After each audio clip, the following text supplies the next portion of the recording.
Hello বন্ধুরা। তো আজ আমি বানাচ্ছি নলেন গুড়ের পায়েস। তো সঠিক পদ্ধতিতে কিভাবে নলেন গুড়ের পায়েস বানালে খেতে সবচেয়ে সুন্দর হবে, তো সেটাই আমি আপনাদের সাথে আজকে শেয়ার করব। তো চলুন তাহলে ভিডিওটা স্টার্ট করা যাক।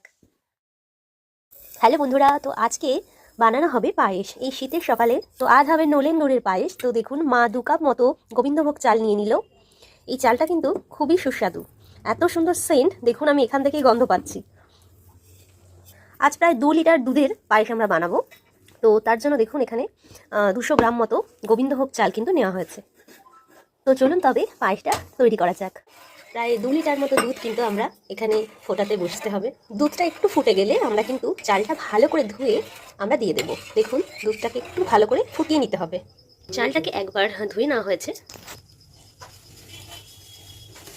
তো বন্ধুরা, দেখতেই পাচ্ছেন দুধটা খুব ভালোভাবে ফুটে উঠেছে। তো মা এইবার দিয়ে দিচ্ছে এই গোবিন্দভোগ চালটি।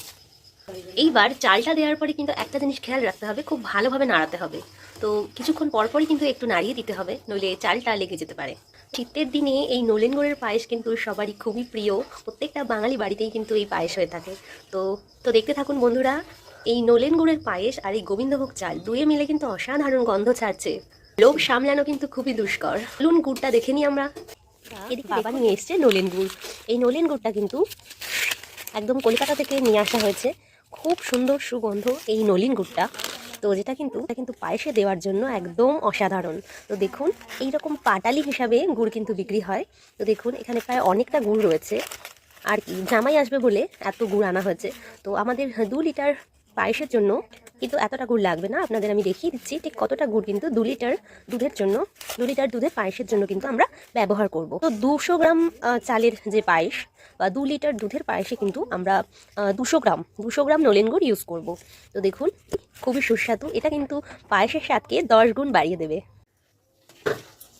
তো বন্ধুরা, একটু একটু নাড়িয়ে দিতে হবে মাঝে মাঝেই। তো আমাদের আচ্ছা, গুড় কিন্তু আমরা এখনই অ্যাড করব না। চালটা একদম খুব ভালোভাবে সেদ্ধ হয়ে আসলে, দেখুন একদম দানা দানা রয়েছে এখন। তো তার মানে সেদ্ধ হয়নি। এটা কিন্তু প্রায় 20 মিনিট ধরে এই চালটা কিন্তু সেদ্ধ হবে। প্রায় 2 লিটার দুধে কিন্তু 200 গ্রাম চাল। তো প্রায় আমাদের 20 মিনিট সময় অপেক্ষা করতে হবে এই চালটা সেদ্ধ হওয়ার জন্য। আর চাল যখন সেদ্ধ হয়ে আসবে তখনই কিন্তু আমরা ওই নলেন গুড়টা অ্যাড করব। আচ্ছা বন্ধুরা, চিনি হোক বা নলেন গুড় যেটা দিয়েই আপনারা করেন, সেটা কিন্তু আপনারা আগে অ্যাড করবেন না। চিনি আগে অ্যাড করলে কি হবে, এই চালটা আর সেদ্ধ হবে না। তো মাথায় রাখবেন, চিনি হোক বা নলেন গুড় হোক, সেটা কিন্তু একদম লাস্টের দিকে অ্যাড করবেন। তো বন্ধুরা, এবার আমরা গুড়টা অ্যাড করে দেবো। আর এই যে গুড়টা, আমরা প্রায় 200 গ্রাম গুড় আমরা কিন্তু একটু ভেঙে ভেঙে অ্যাড করে দেবো। গুড়টা গলতে না গলতেই দেখুন